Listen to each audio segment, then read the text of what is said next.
আমার নবী এতিম নবী, উম্মতের দরদি নবী, কুল কায়নাতের নবী, যার ভালোবাসায় আমার আল্লাহ এত কিছু করেছেন, সেই আল্লাহর নবী। এর মুখের দিকে তাকাই, ওর মুখের দিকে তাকাই, তারা সবাই বাবার কোলে উঠে ময়দান ছাড়লো। আমার বাবা কই, আমার বাবা কই। দৌড়াইয়া নবী মায়ের কাছে গেছে। মা, মা, চোখের পানি গুলো নবীজির ঝরতেছে, শিশু নবীর চোখের পানিতে জামা ভিজতেছে। মা আমেনা দৌড়াই এসে টাইনা টাইনা বুকে জড়াইয়া ডাকতেছে, বাবা মোহাম্মদ, বলো তোমাকে কে ব্যথা দিয়েছে, কে তোমারে কষ্ট দিয়েছে, কার দেওয়া ব্যথায় তুমি কান্দো? ও বাবা মোহাম্মদ, তুমি চিন্তা করো না, এই বিচার আমি আমেনা করাবো। তোমার দাদা হলো খানায় কাবার মুতাওয়াল্লি, এই মক্কা নগরের সর্দার।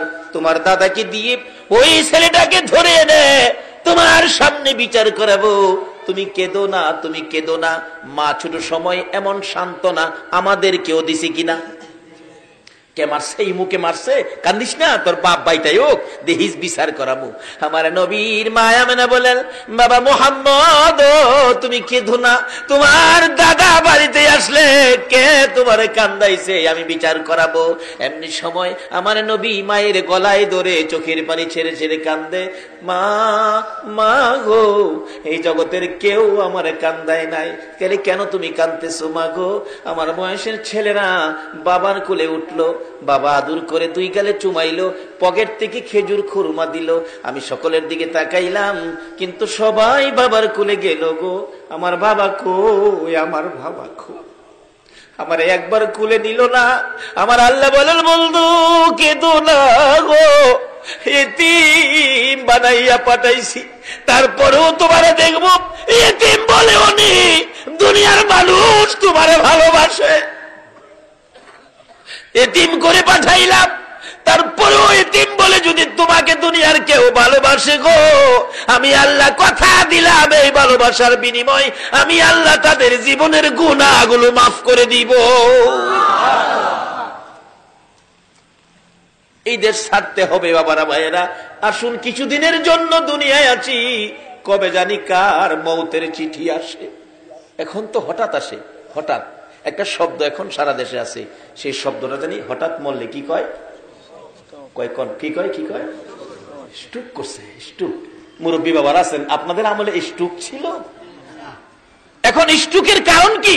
বাটফারি বেশি, সিটারি বেশি। এই বাটফারি আর সিটারিয়ে বাতাস দূষিত হয়ে গেছে। এই জমিন আপনাদের আমাদের ভার বহন করতে পারছে না, বিদায় এখন চট করে স্ট্রোকে ধরে। বাতাস নষ্ট, দূষিত হয়ে গেছে, জমিন আমাদের এই পাপ বহন করতে পারছে না, বিদায় স্ট্রোক। দেখবেন বেশিরভাগ স্ট্রোক আমরা দেশে বেশি।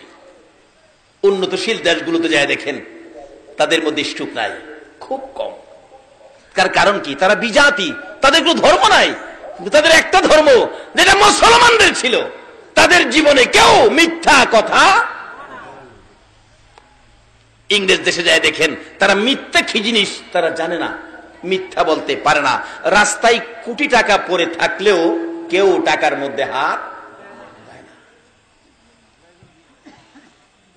আর আমরা দেশে 10টা টাকা পড়ে থাকলে রাস্তায় 10 টাকা ফালাইয়া একটু পরে আয়া ভাইবেন, কার টাকা ধরলেন, কার টাকা নিলেন? রাসূল হাদিস শরীফে বলেছে, এক নলা খাবার যদি কারো পেটে হারামের থাকে 40 দিন পর্যন্ত একটা সেজদাও কবুল হবে না।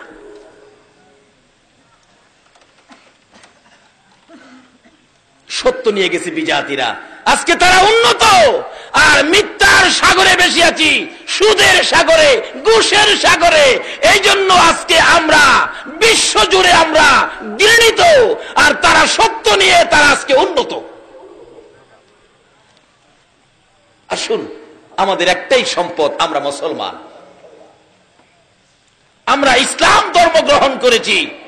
ইসলাম শব্দের অর্থ কি হবে? সবাই বলুন, কি হবে? শান্তি।